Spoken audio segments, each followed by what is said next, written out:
بعد از 6 ماه جنگ بیامان USS انترپرایز در نبرد میدوی صلابتش را به اثبات رسانده. ضربات شدیدی خورده ولی بیگ ای به زودی با بزرگترین چالشش مواجه می شود. حمله در جایی به نام کانال گوادل. USS انترپرایز، یک شهر جنگنده فولادین، ستوده ترین و آراسته ترین کشتی جنگ جهانی دوم. در این میدان جنگ 360 درجه‌ای، جایی که تهدید در دریاها، آسمانها و در اعماق اقیانوس کمین کرده. دشمنان انترپرایز هر جا و همه جا هستند. در میدان جنگ راه گریزی نیست. مدار 360 درجه، USS انترپرایز، آربارهای دشمن.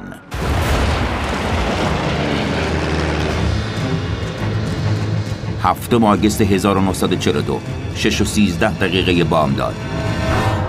در نزدیکی جزیره دورافتاده در اقیانوس آرام، انفجارات مهیب توپخانه سکوت آبها را در هم می‌شکند. رزمناو USS کوینسی با توپ‌های 20 سانتیمتری‌اش شلیک می‌کند. این جزیره به زودی معروف می‌شود. نامش کانال گوادل است. سایر رزمناوها و ناوشکن‌ها به سرعت به او ملحق می‌شوند و مواضع ساحلی ژاپنی‌ها را در سونامی سرب و فولاد غرق می‌کنند. It was exhilarating to see all the big shells going to shore and to hear the shells exploding. بمب‌افکن‌های شیرجه‌ای انترپرایز بمب‌های 450 کیلوگرمی روی جزیره می‌اندازند. گلوله‌های آتشین ناشی از انفجار تأسیسات ساحلی و انبارهای سوخت حاکی از موفقیتی است که کیلومترها دورتر توسط سرنشینان کشتی‌های نیروی ضربتی دیده می‌شود. لحظاتی بعد ناوچه‌های آبی خاکی به سوی سواحل عازم می‌شوند و تکاوران ایالات متحده به خشکی هجوم می‌آورند. این اولین تجربه تهاجمی این تکاوران در جنگ اقیانوس آرام است. I know from personal experience exactly what they're feeling right now by going right into the jaws of the enemy. There's a lot of anxiety they're feeling, a lot of confusion, but overall they're focusing on their task at hand. برای اولین بار در جنگ جهانی دوم ارتش آمریکا در حالت تهاجمی کامل است. Everything else up to that point was strictly defensive, even the Battle of Midway. But the Solomons was the first offensive action. با رسیدن مهاجمان به ساحل، سرنشینان انترپرایز دور از ساحل منتظر می‌مانند، در حالی که از اهمیت استراتژیک این روز بی‌خبرند. پدرو ساندوال فقط چند هفته به روی بیگ ای بوده است، ولی اعتماد به نفس ناوی‌های کهنه‌کار انترپرایز این نوجوان اهل لردوی تگزاس را تحت تاثیر قرار داده است. Who is headed for danger? And you know you're headed for danger, there's nothing you can do about it. Just relax and do the best you can. And that's what we did. ولی برای معماران این جنگ این حمله کلید آینده است. جزایر سالامانز در مرکز آبراهای کشتیرانی در اقیانوس آرام قرار دارد، فقط 1900 کیلومتر دورتر از ساحل استرالیا. هر کس این جزایر را در اختیار داشته باشد، جنگ را در اختیار خواهد داشت و نیروی دریایی ژاپن جزیره کانال گوادل را به چارگوش مرکزی روی تخته شطرنج اقیانوس آرام تبدیل کرده. The Japanese were obviously extremely disheartened by their defeat at Midway, but they did not believe that meant that they had lost the war overnight. تمام تابستان سال 1942 ژاپنی‌ها به جزایر سالامانز حمله کرده بودند و در حال ساخت فرودگاهی در کانال گوادل بودند. اگر موفق می‌شدند در فاصله ضربتی آسان با آبراهای دریایی حیاتی در اقیانوس آرام جنوبی قرار می‌گرفتند و این تازه آغاز کار است. From this base that they're building on Guadalcanal, they will be able to launch multi-engine medium bombers. This will be done as a precursor to the invasion of Australia. An air base on Guadalcanal could potentially mean the loss of Australia to the Japanese. انترپرایز باید به این نقشه پایان بدهد. هدف: کانال گوادل. منظور: گرفتن جزیره و پایگاه‌های هوایی‌اش از ژاپنی‌ها.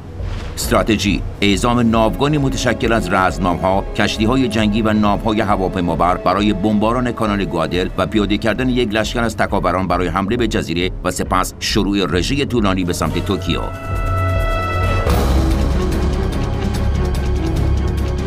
برای اولین بار در جنگ جهانی دوم سلاح جدیدی به اسلحه خانه حفاظتی انترپرایز افزوده می شود: کشتی جنگی.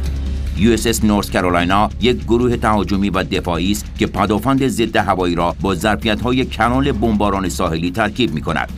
9 توپ 40 سانتیمتری و 20 توپ 13 سانتیمتری کالیبر 38 که با تعداد زیادی سلاح ضد هوایی اتوماتیک پشتیبانی می‌شدند. این کشتی با سرعت دریایی حدود 30 گره حفاظتی تمام عیار برای بیگ ای فراهم می‌آورد. هارولد سمیت، مسئول کنترل آتش توپخانه و همقطارانش در نورث کارولاینا، منتظر شروع عملیاتند. Oh, we were very eager. I mean, we were a cocky ship. We were a good ship. We were well trained. The whole crew was very cocky. We couldn't wait to get going. ناوگان عازم سالمانز می شود. سپیدیدن به 7 آگوست 1942 نبردی بیرحمانه آغاز می شود.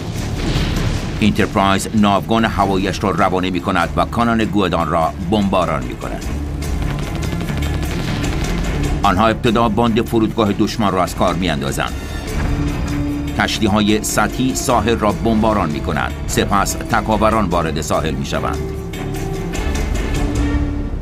The long battle for Guadalcanal was underway. در حالی که تکاوران دریایی به خشکی پا می‌گذارند، 4500 متر بالاتر غرش ده‌ها هواپیمای جنگی آسمان را در می‌نوردد. 18 بمب‌افکن شیرجه انترپرایز با رگبار بمب‌های 450 کیلوگرمی جزیره را در هم می‌کوبند و هواپیماهای جنگنده وایلدکت موازی دشمن را زیر آتش می‌گیرند. پایگاه هوایی ژاپنی‌ها که فقط کارگران و تعدادی سرباز در آن است، برای رویارویی با این حمله آماده نیست و مقاومتی صورت نمی‌گیرد. Came as a real surprise to them that all of a sudden one of their outposts had been attacked. Initially, they badly underestimated the size of forces that we had present on the island. اما طولی نمی‌کشد که اوضاع عوض می‌شود. ساعت 12:30 ژاپنی‌ها ضد حمله آغاز می‌کنند. جنگنده‌های دشمن در لبه جنوبی کانال گوادل ظاهر می‌شوند. رهبرشان سابورو ساکایی است، نماد قدرت نیروی هوایی ژاپن که بیش از 50 کشتار در پرونده‌اش دارد. او می‌جنگد تا تعدادی از هواپیمای جنگی بیگ ای را به آمار تلفات ناگوارش بیفزاید. یکی از اولین کسانی که به مقابله با ضد حمله دشمن می‌رود، وینسنت دپوا، خلبان وایلدکت است. فارغ التحصیل آناپولیس در سال 1939 که از اواسط ماه ژوئن به عنوان یکی از اعضای اسکادران فایتینگ 6 به انترپرایز پیوسته است. Enterprise was known to be the crack ship of the U.S. Navy, so I was really quite blown up over the prospect of being a member of Fighting Six aboard Enterprise. دپوا و گروه وایلدکتش روی میدان نبرد جزیره پرواز حفاظتی انجام می‌دهند. ناگهان 20 کیلومتر جلوتر دپوا متوجه یکانی از بمب‌افکن‌های دو موتوره و هواپیماهای جنگنده می‌شود. As I approached, I could see fighters that appeared to be diving on the large group of bombers headed north. And I mistook these small aircraft for fighters from Fighting 5 from the Saratoga that I figured were out there working the bombers over.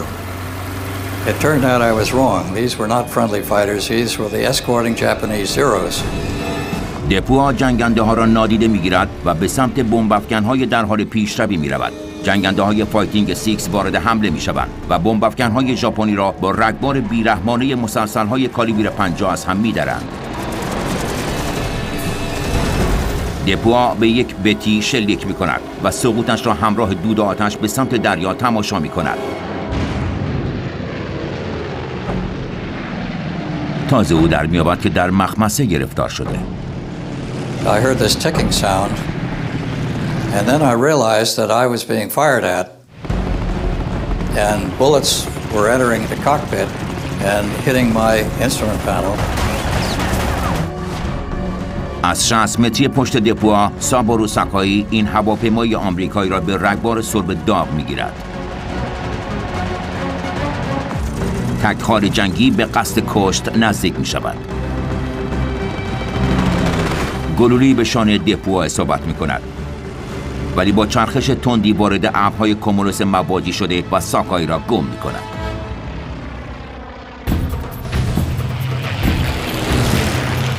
تک‌خال ژاپنی قربانی بعدیش را هدف می‌گیرد. ادوارد اندرسون بیسیمچی و تیرانداز با هواپیمای اسپیدی دانترس در حال بازگشت به کشتی است که هواپیمای ساکایی را حین نزدیک شدن از دوردست می‌بیند. He came up underneath the plane I was in and fired and shattered the radio transmitter in my cockpit, which is right practically between my legs. ساکایی از عقب به قصد کشت نزدیک می شود، اشتباهی که به سرعت پشیمانش می کند. ساکایی به غلط گمان می کند که به یک والکت حمله می کند که تیرانداز عقبی ندارد، ولی این بمب‌افکن شیرجه‌ای تیرانداز عقبی بسیار خوبی دارد. آتش مسلسل کانوپی ساکایی را از هم می درد. He came practically straight back of us. And then he made a big wing over, and we could see smoke trailing from his ship. And he just faded into the horizon, going back, smoking all the way. And we all thought he was going to crash. با وجود اینکه گلوله به صورت ساکایی خورده و یک چشم او را نابینا کرده بود، ولی موفق می شود هواپیمای زیروش را از شیجه مرگبار بیرون کشیده و دوباره به پایگاه بازگردد. I think it's just a testament to the training, skill, and really the fitness levels of pilots. But to be able to pilot that aircraft 500 miles when you're hanging on to a thin thread of life and bleeding profusely in the face, it's pretty impressive. ساکایی 5 ماه از عملیات دور می شود. مدار 360 درجه، آرواره‌های دشمن. با فرارسیدن شب در کانال گوادل، آمریکایی‌ها موفق شدند 36 هواپیمای دشمن را نابود کنند. صبح روز بعد تکاوران پایگاه هوایی ژاپنی‌ها را تصرف می‌کنند و نامش را به یاد سرگل لفتون هندرسون، قلبان بمب‌افکن شیرجه‌ای دریایی که در جنگ میدوی کشته شد، به هندرسون فیلد تغییر می‌دهند. The American ground commander, General Vandegrift, very wisely decides to establish a perimeter all the way around the airfield and defend it in depth, perceiving almost at once that Henderson Field really is the key to this entire affair. جنگ اولیه به کانال گوادل موفقیتی پر آوازه است. اگر جنگ برای تصرف باقی جزیره به این سادگی باشد، جنگ کوتاهی خواهد بود. افسر ارشد بی‌پروای نیروی دریایی انترپرایز و ناو هواپیمابر واسپ را به دوردست‌های دریا و به دور از نبرد می‌فرستد و فقط ناوگان اندکی برای پشتیبانی از عملیات پایانی نگه می‌دارد. ولی جشن پیروزی دیری نمی‌پاید و تصمیم فرستادن انترپرایز به دریا سرنوشت شومی را رقم می‌زند. If you underestimate your enemy, you yourself will not be as combat effective and as prepared. Because if you go in there with an attitude that they're not that good, you're going to end up with your kick. وقتی آمریکایی‌ها فرود موفقیت آمیزشان را جشن می‌گیرند، 2 نیروی ضربتی سطحی ژاپن به سمت جزیره پیش می‌روند. نیروی دریایی ایالات متحده به زودی در می‌یابد که شب در اختیار ژاپنی هاست. Their night optics are much better than ours. They have very highly trained lookouts who are capable of detecting an enemy warship at long distances, in some cases even farther away than American warships equipped with radar were able to detect. 8 آگوست 1942 یک روز بعد از حمله موفقیت آمیز، کشتی‌های دشمن در نیو جورجیا ساوند در حرکتند و مستقیم به سمت ناوگان آمریکایی که در کنار کانال گادر و در نزدیکی قله آتشفشانی سابو آیلند لنگر انداختند پیشروی می‌کنند. رزماب سنگین یو اس اس وینسنز یکی از کشتی‌هایی است که حمله کانال گوادر را پشتیبانی می‌کند. کشتی‌های مانند وینسنز رزمنام‌های سنگین حیاتی در ناوگان پاسیفیک هستند. وینسنز 177 متری که در فورت ریو پلانت در کوینسی ماساچوست زاده شده، حمله 2 لیتر و جنگ میدوی را تجربه کرده.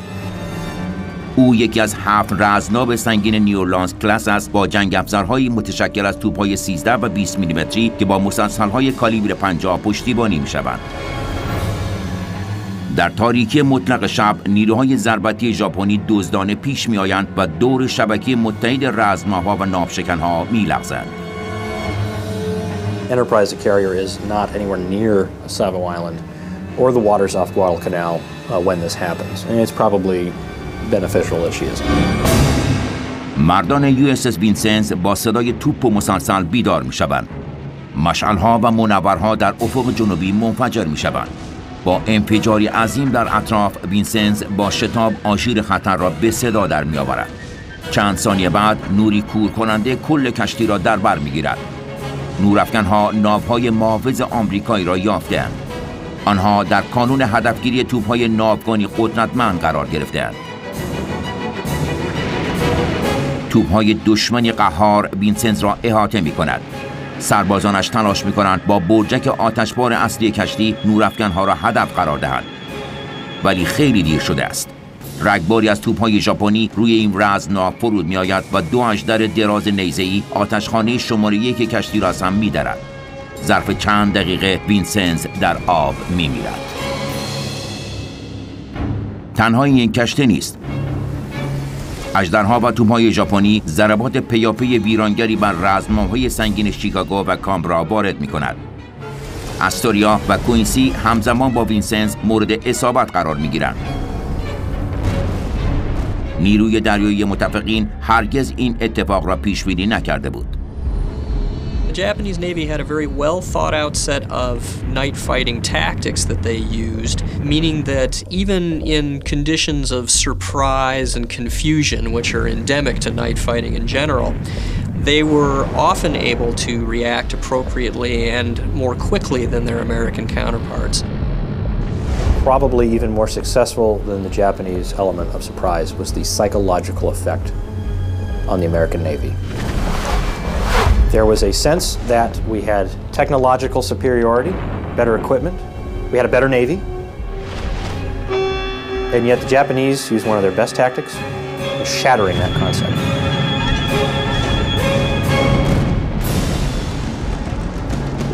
ظرف فقط 32 دقیقه دشمن 4 رزمناو سنگین را غرق کرده و به یک رزمناو و یک ناوشکن خسارت شدیدی وارد می کند.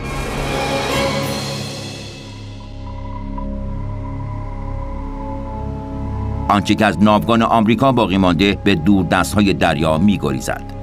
تعداد کشتی‌های غرق شده آنقدر زیاد است که این آبراه نام مستعار آبراه کف آهنی به خود می‌گیرد.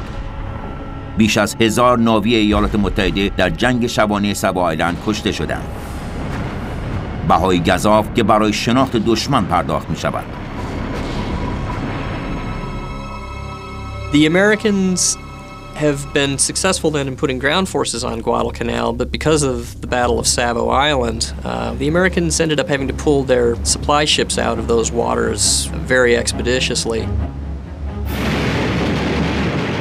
تکاوران دریایی از سواحل کانال گادر شاهد نبرد بودند و تصور کردند که ناوگان ژاپن است که در هم کوبیده می شود.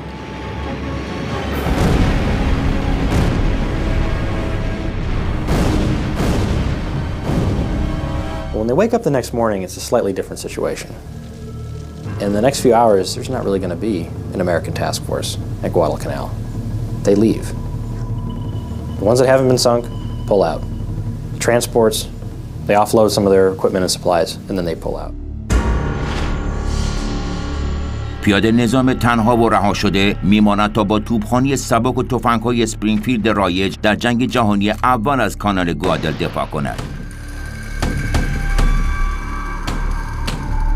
So almost from the get-go, the Americans are in a precarious position in terms of their logistics, and that would define the fighting for the Americans throughout the next 2 or 3 months, trying to build up enough materiel to keep that base in operation and, finally secure the island. این حمله در روز اول پیروزی مطلق و روز بعد شکست محض است. با گریز ناوگان آمریکا از سابو تنها امید تکاوران برای پایداری حمایت ناوهای هواپیمابری چون اینترپرایز است. و دشمن این را می‌داند. ژاپنی‌ها از پایگاهشان در رابال و تراک یک ناو هواپیمابر ضربتی غول‌پیکر و کشتی‌های نیروبر به کانال گوادل می‌فرستند. نقشهشان نابودی انترپرایز و سایر ناوهای هواپیمابر آمریکایی و پاکسازی تکاوران حاضر در جزیره است. 20 آگوست 1942 3 ناو هواپیمابر ژاپنی به سمت سالامانز پیش می‌آیند. 2 فروند از آنها، شوکاکو و زویکاکو، بزرگترین ناوهای هواپیمابر نیروی دریایی ژاپن است. جنگ آزمودگان پرل هاربر. سومین ناو هواپیمابر سبکتری به نام ریوجوست که کشتی نیروبر ژاپنی عازم به کانال گوادل را اسکورت می‌کند. 1900 کیلومتر دورتر، افسران ارشد نیروی دریایی ظاهراً از موقعیت پرمخاطرشان بیخبرند. اثری از نیروهای تقویتی ژاپنی نیست. بنابراین ناو هواپیمابر باسک برای سوختگیری به جنوب فرستاده می‌شود. 1/3 نیروی ضربتی در افق ناپدید می شود و انترپرایز و ناو هواپیمابر ساراتوگا را با تهدید نزدیک ژاپنی‌ها تنها می گذارد. مدار 360 درجه، آرواره‌های دشمن. برای ناوی‌های انترپرایز همه چیز مثل همیشه است. مورل تایبل جوان 26 سالی اهل کانزاس است که در کارگاه ماشین‌آلات انترپرایز مستقر شده. این قسمت که زیر عرشه قرار گرفته مرکز تعمیر تمام تجهیزات این کشتی است. All the elevators and the ammunition hoists, everything hydraulic, we were responsible for that. تایبل ماشین ساز است. یکی از دستاوردهایش اصلاح و 2 برابر کردن ظرفیت دستگاه تنفسی متعارفی است که خدمه نجات و آتش‌نشانی کشتی استفاده می‌کند. خدمت کوچک یک مرد به فعالیت‌های جنگی در این دژ شناور. مردان انترپرایز در سرتاسر کشتی عصبی شدند. از آخرین عملیات مدت بسیار زیادی گذشته. آلفرد آیس مککالم و برادر دوقلویش آلفوس دلهره دارند. We knew we was going to battle. And he, I guess pre-nation, he said, today I die. I said, so do I. Just like that, joking, you know. We knew the Jap carriers were in the area. We'd had some surface battles at night that we'd heard about, and we just waited for it to happen. And of course, it happened on August 24th. That was the day we got our baptism of fire. 24 آگوست 1942 با شروع روز گشت‌های شناسایی انترپرایز در جستجوی نیروی ضربتی ژاپن به راه می‌افتند. روی کشتی روال روزمره ادامه می‌یابد.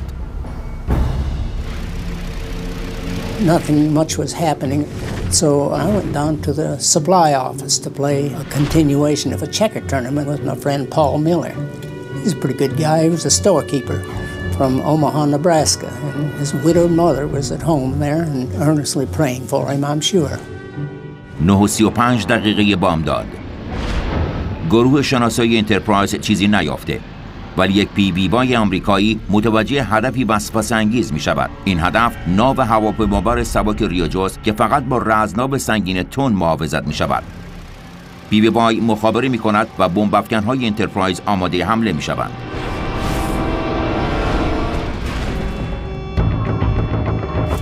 Around 11 o'clock, the general quarters alarm rang. We put the checkerboard back, said we'll finish the game later, and Paul went down about 4 or 5 decks below the waterline, and I went up to where the captain's bridge was. 12:39 دقیقه بعد از ظهر 23 بمب افکن شیرجه‌ای برای انهدام ریوجو پرواز می‌کنند. We knew that the Japs were there. Our patrol planes, the PBYs, had spotted them. And our planes were sent out to find them. ایدن نلسون سوار بر یک دانتلس اولین حمله را انجام می‌دهد. As we got to the end of our segment of the search, we did see 2 heavy cruisers and a whole bunch of destroyers. So my pilot got some altitude, and we made a run on one of the cruisers and dropped his bomb up alongside the rear end of the ship. But we got through, I don't know how.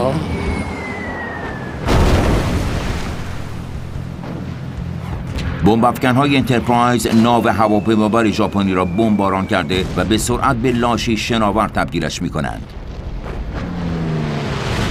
ولی این پیروزی عمری کوتاه دارد. 160 کیلومتر دورتر از ریوجو و اسکورت‌هایش هواپیمابرهای غول‌آسای ژاپنی شوکاکو و زویکاکو آماده حمله اند. ریوجو تومه طلایی است که انترپرایز مستقیم واردش شده. شوکاکو و زویکاکو کشتی‌های خواهرند. هر دو هواپیمابر در اجرای حملات پرل هاربر نقش داشتند و سرنوشتشان این است که دوباره و دوباره با انترپرایز در میدان نبرد رو در رو شوند.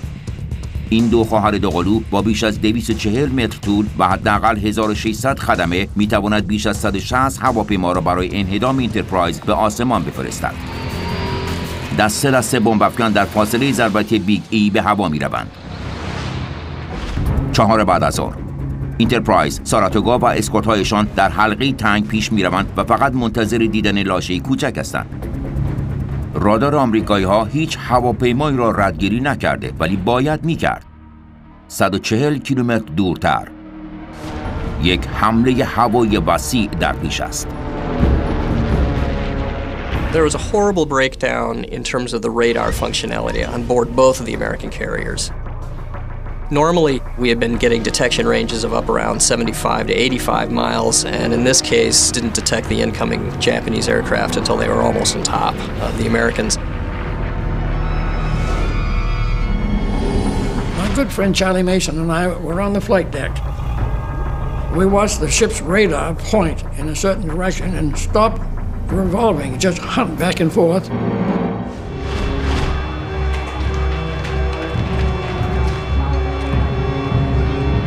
So we knew that they've seen us and they were on the way. تمام توپ‌های انترپرایز آسمان را نشانه می‌رود. هر سربازی در پایگاه رزمیش مستقر می‌شود. در آسمان بالای سرشان 54 جنگنده وایلدکت مانند یک دسته زنبور سرخ نگهبان دور ناوهای هواپیمابر گشت می‌زنند. دشمن جایی در همان نزدیکی است و به سرعت پیش می‌آید. 4:19 بعد از ظهر وایلدکت ها به اولین هواپیماهای ژاپنی برخورد می‌کنند. 2 یکان بمب‌افکن که توسط زیرها اسکورت می‌شود. جنگ شروع شد. 20 دقیقه آسمان مملو از آتش مسلسل می‌شود و 2 نیروی هوایی در یک رویارویی مرگبار هوایی گلاویز می‌شوند. خلبانان جنگنده‌های آمریکایی با عزمی حیرت‌انگیز 29 هواپیمای ژاپنی را منهدم می‌کنند. در این حین باقی گروه‌های هوایی انترپرایز می‌شتابند تا به پرواز درآیند. 5100 متر در آسمان خلبان انترپرایز وینسنت دپوا متوجه هواپیمای زیروی تنهایی می‌شود که پیش می‌آید. He had an advantage of probably 3,000 or 4,000 feet when I first saw him. When I got to within about 1,000 or 1,500 feet, he pushed over and went by me like a bat out of hell. I didn't get a shot as he went by. دپوا وارد شیرجه می شود و هواپیمای دشمن را دنبال می کند. ناگهان هوا از توپخانه ضد هوایی و فشنگ رسام پر می شود. از سوی کشتی‌های خودی. I looked down and here was his battleship below me, and of course they were doing their best to knock him down and probably me. They were shooting at him and I was getting the benefit of it. در کمال تعجب هواپیمای دشمن از تیراندازی بی‌امان نورت کارولاینا جان به در می‌برد و می‌گریزد. وقتی که آخرین هواپیمای آمریکایی از عرشه انترپرایز برمیخیزند و به سمت ناوهای هواپیمابر دشمن روانه می‌شوند، توپچی‌های روی کشتی منتظر اولین شلیک می‌مانند. هر لحظه ممکن است هواپیمای ژاپنی از جنگنده‌ها دور شده و روی بیگ ای شیرجه بزنند.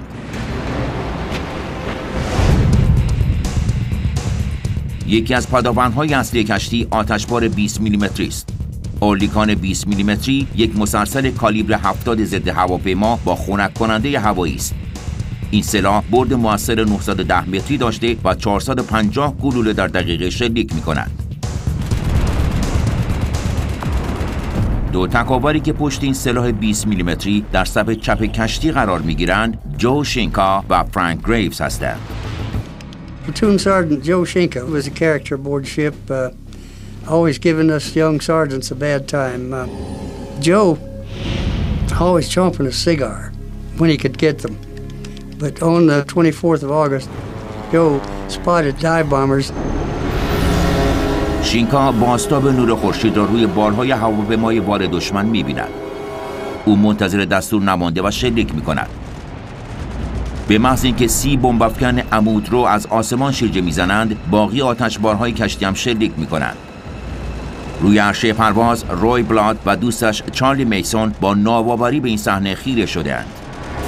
We watched this first dive bomber coming straight down, and when we saw this little black object drop away from the plane, we knew it was a bomb.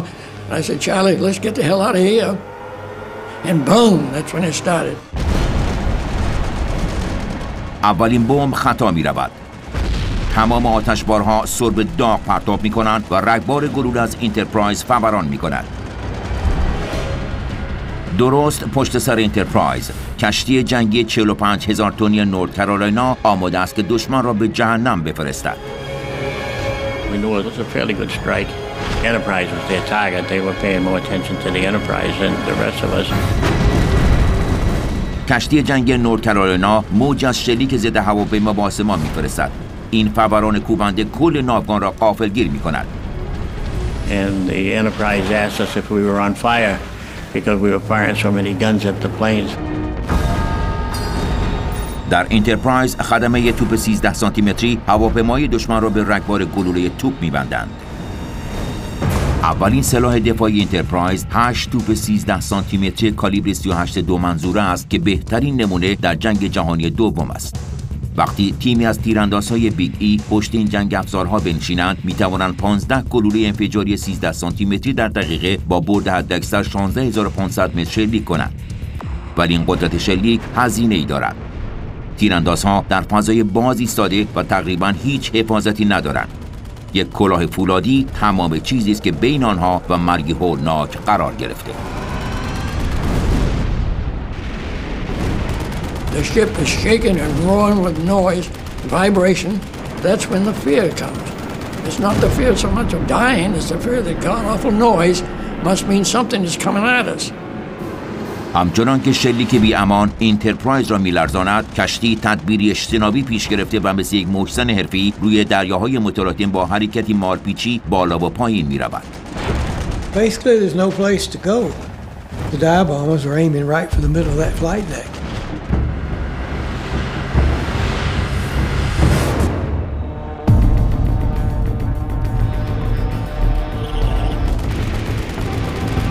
تیراندازها بی امان شلیک می کنند و ظرف چند دقیقه 15 هواپیمای دشمن را منهدم می کنند. علیرغم چند خطر حتمی، انترپرایز صحیح و سالم می ماند. ولی سرعت بمب‌افکن‌های شیرجه ژاپن برای آتش ضد هوایی مؤثر بیش از حد زیاد است. We had anti-aircraft guns galore, including those of the battleship North Carolina, who was sailing right alongside us. They did the best they could, but somehow or another, 1 or 2 or 3 or 4 of those planes slipped through. برای اولین بار انترپرایز خوششانس بدشانسی می آورد. 4:44 دقیقه بعد از ظهر یک بمب‌افکن ول ضربه مهلکی به پیکر انترپرایز وارد می کند. بمب 250 کیلوگرمی از 5 عرشه می گذرد. سپس با نیروی فلج کننده منفجر می شود که کشتی را به لرزه درآورده و اعماق کشتی را ویران می کند.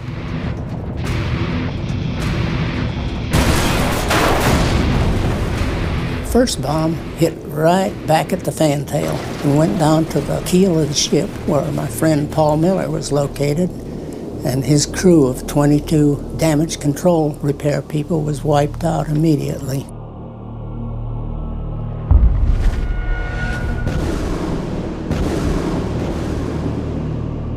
پدرو ساندوال و گروه آسیبگیری وی در بهداری انترپرایز منتظر بودند که انفجار آنها را کاملا غافلگیر می کند. And we got hit by the bombs, and that ship felt like a Model T going in a rough road. I told the guys, let's get out of here because the sick bay was full of smoke. ساندوال همقطرانش را به جای امنی هدایت می کند. بعد به پایگاه رزمیش در عرشه آشیانه وارد می شود. I got up in the hangar deck, I went to my shop, and right beside me is a kid there laying down calling for his mother. He might have been 18 years old. He wanted water. I went to give him water, and the gunman said no. He said, you don't have him, the back of his head's gone.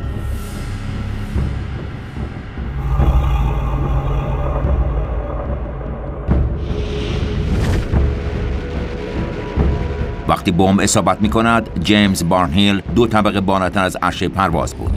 برادر کوچکش که او هم در انترپرایز خدمت می‌کرد، از بخش کنترل آسمان آتش ضد هوایی را هدایت می‌کند. I glanced back up at sky control where I could ordinarily see him, and I didn't see him anywhere, and it looked like sky control was crumpled way over to the side, and I started crying. خوشبختانه بارنهیل اشتباه کرده. بخش کنترل آسمان زیر رگبار مسلسل بوده ولی هنوز سر پاست بدون هیچ تلفاتی. اشتباه بارنهیل صرفاً یکی از موارد روان رنجوری جنگ است.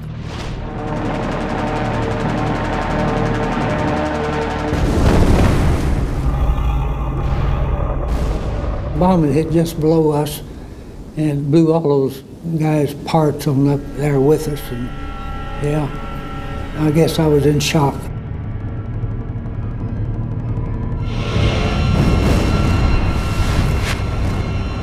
گویی صدای انفجارها تا ابد ادامه خواهد داشت. این اولین حمله مستقیمی است که بیگ ای تا کنون متحمل شده. نابی‌های بازمانده بهت زده و تلو خوران در ابر غلیظی از دود کورمال جلو می‌روند و عاجزانه می‌جنگند که کشتی را نجات دهند. بیگ ای آسیب دیده و از پا افتاده. حال اسکادران دیگری از بمب‌افکن‌های شیرجه‌ای حمله‌اش را شروع می‌کند. مدار 360 درجه آرواره‌های دشمن.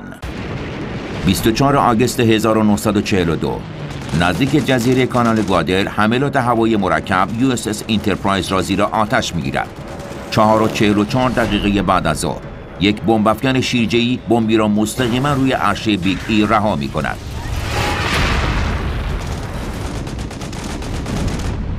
Terrible catch was down there with the repair crews. They would be locked into their particular area, and with all the hatches locked down and everything, and they just sat there and waited. این ویرانی صرفاً آغاز کار است. 30 ثانیه بعد یک هواپیمای ول بمب دیگری را با موفقیت رها می‌کند. 5 متر دورتر از بمب اول. انفجار حاصل کیسه‌های باروت را در لوله‌های توپ‌های 13 سانتیمتری منفجر می‌کند و گوی آتشین غول‌آسایی روی کشتی ظاهر می‌شود. There were 2 5-inch gun crews there. Both crews were just wiped out instantly. And there were shoes that had been on the feet of those people that had been blown out of those positions there by the concussion of that blast. 38 سرباز بلافاصله زنده می‌سوزند. They were at their duty loading ammunition into the 5-inch guns. Some of the people were frozen in that position as they found them. Some getting ready to hand shells to someone else. The gun captain in his little cradle pointing the gun. It was a very eerie sight. در میان کشتگان برادر دوقلوی ایس مککالم است که همان صبح مرگش را پیش بینی کرده بود. When they hit Becker, then I knew he went. 10 مرد چنان فجیع سوختند که هرگز شناسایی نشدند. The guy sitting on the gun mount without any clothes on, burned right off, and he was cooked and burned open. His body had burst open in rivulets, like a cooked hot dog, and just his web belt was still around his waist. Head was gone. There were just clumps of body laying on the gun mount platform.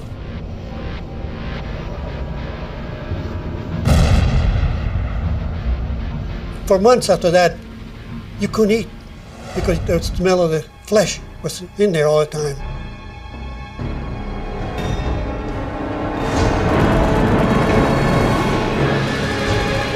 همچنان که انترپرایز در آتش و دود پیش می رود، خدمه آسیبگیری در این هواپیمابری که اکنون یک بری شده دست به کار می شوند تا آتش سوزی را کنترل کنند. تمام مدت این کار تک تک سلاح‌های روی عرشه به پرتاب آتش ضد هوایی ادامه می دهند. 1 کیلومتر دورتر USS نورت کارولاینا با سد آتش مرگباری هواپیماها را از آسمان فرو می اندازد. We have 10 5-inch guns going off at the same time. We were firing so fast that they burned the paint off the barrels. Can't remember how many rounds we fired, but it was a lot. 400, 500 rounds we fired in that 7 minutes. ولی 2 دقیقه بعد از برخورد بمب دوم دشمن دیگری شیرجه می رود. I'd been standing out on the port wing of the bridge and I saw this plane coming down from out of nowhere. And it dropped what looked like a pea, and pretty soon it became a baseball, and then it was a grapefruit. And by the time it got to be a watermelon, I said, time for me to head inside, and I got behind the armor plating of the pilot house. And about that time, whoom! بمب سوم جهنم 230 کیلوگرمی دشمن درست به جلوی بالابر شماره 2 انترپرایز برخورد می‌کند.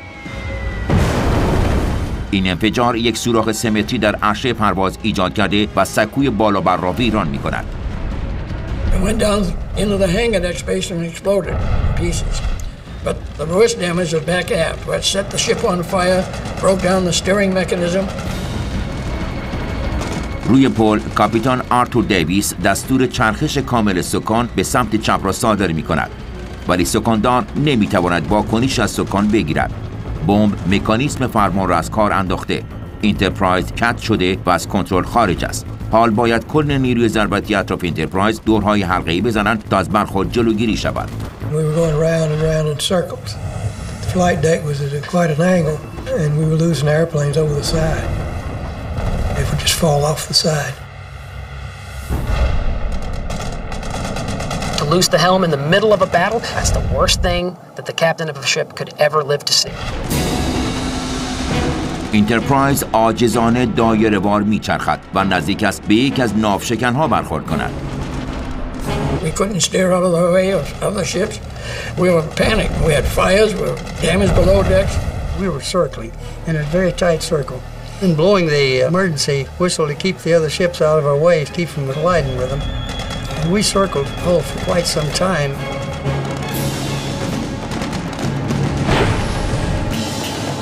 USS انترپرایز آتش گرفته و از نبرد خارج شده.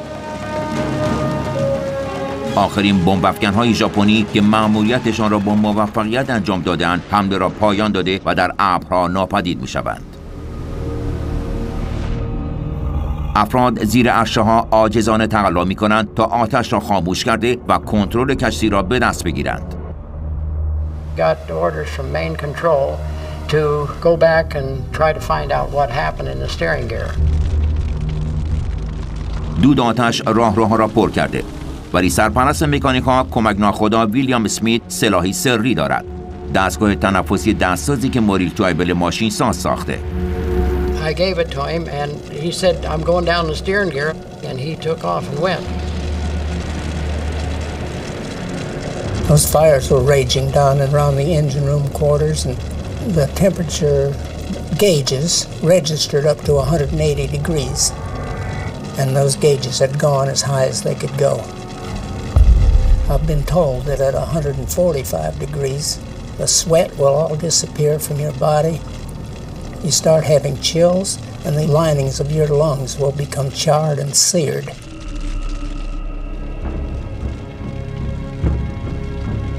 40 دقیقه است که اسمیت و تیم‌های تعمیر تقلا می‌کنند راهشان را به اتاق سکان باز کنند.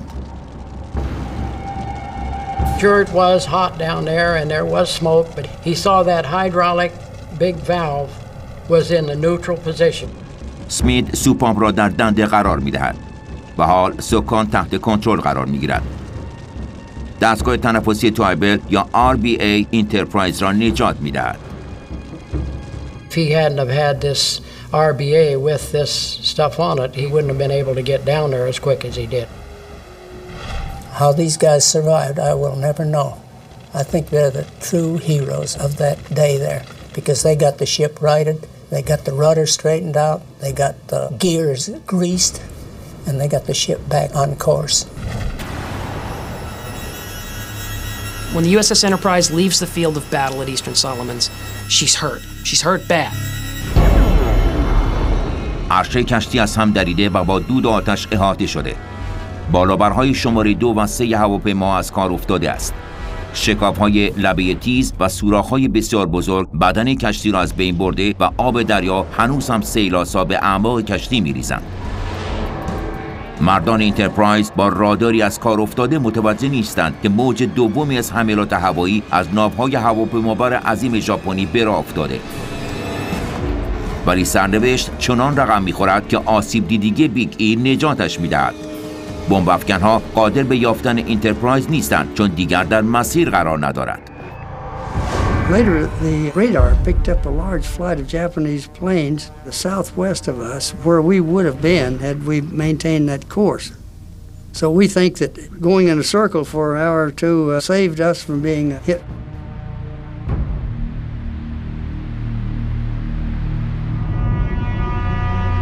روز بعد غول زخمی به آبهای دوست وارد می شود. و عرشه انترپرایز به صحنه وداعی دردناک با مردان جانباخته کشتی تبدیل می شود. That was a very solemn affair. I can still remember that bugle with its mournful rendition of taps. We had 2 or 3 boys in caskets, flags draped. We'd line up in attention and say a few words to the chaplain and slide them over the side. That was in respect for the dead. Those that we had to recover, we put them in a mattress cover with a 53-pound projectile and eased them over the stern while this was going on. Terrible job. I had bad dreams about it for years. Sorry about that.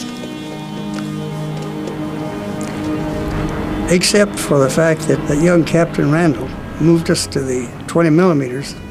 My group of people would have been, someone would have been putting us in a mattress cover and putting us over the fantail also.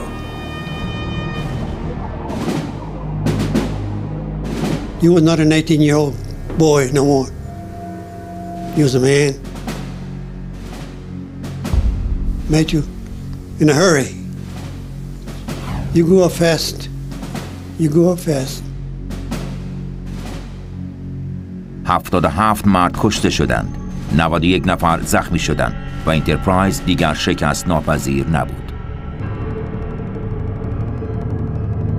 For the first time, this ship is hit by bombs, and it's instantly realized how vulnerable a carrier is under air attack, and how vulnerable men are serving on a carrier in an air attack.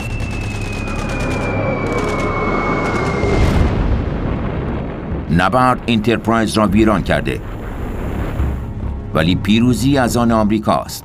بیگ ای مانع از حمله دیگری به کانال گوادل شد. زمانی که هواپیمابر بزرگ در هم شکسته برای تعمیر به پایگاه آمریکا در نومیای نیوکالدونیا حرکت می کند، ژاپن به تابلوی امتیازات نگاه می کند و فاجعه را می بیند. انترپرایز آسیب دیده ولی آسیب بزرگتری وارد کرده. بمب افکن‌های انترپرایز ناو هواپیمابر ریوجو را غرق کردند. 70 هواپیما و خدمه‌شان قربانی آتشبار مرگبار انترپرایز شدند. ناوهای هواپیمابر غول‌آسای ژاپن، شوکاکو و زویکاکو کاملا عقب نشینی کردند. بیگ ای پیشروی ژاپن به سوی استرالیا را متوقف کرده برای همیشه. Japanese plan was to reinforce the garrison on the island of Guadalcanal. And because an American aircraft carrier task force sailed out, met them, engaged them, and fought them in a spirited battle, they didn't make it through. کانال گوادل در دست آمریکایی‌ها باقی می‌ماند.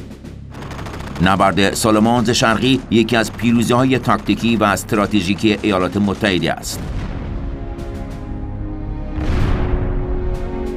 هارولد اسمیت و دوستانش در کشتی جنگ نورت کارولاینا حمله آغازین 24 آگوست 1942 را هرگز فراموش نمی‌کنند. We went back to Pearl and went out to the tattoo shops. We put them on our left wrist.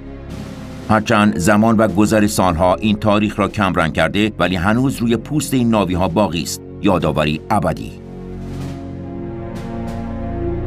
And we were going to make a pledge that we'd have a reunion every year on August 24th. Make that as our initiation. I can relate to why those sailors went and got their tattoos. Of course I can. It was a big day in their life.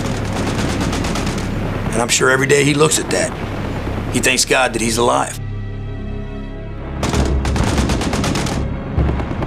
انترپرایز از اولین آتش باران عمرش جان به در برد، ولی بهایی پرداخت. کشتی برای تعمیر به پرل هاربر باز می‌گردد. دشمن از این فرصت استفاده می‌کند. نیروی دریایی ژاپن قصد دارد بار دیگر به جزیره خونین کانال گوادل حمله کند. صدها کشتی ژاپنی به سوی جزیره روانه شده و نیروهای تقویتی عظیمی با خود به همراه می‌آورند. وقتی انترپرایز به نبرد باز می‌گردد، با ناوگان باشکوهی روبرو می‌شود که 2 برابر ناوگان آمریکایی هاست و ناوهای هواپیمابر هدف شماره 1 آنهاست.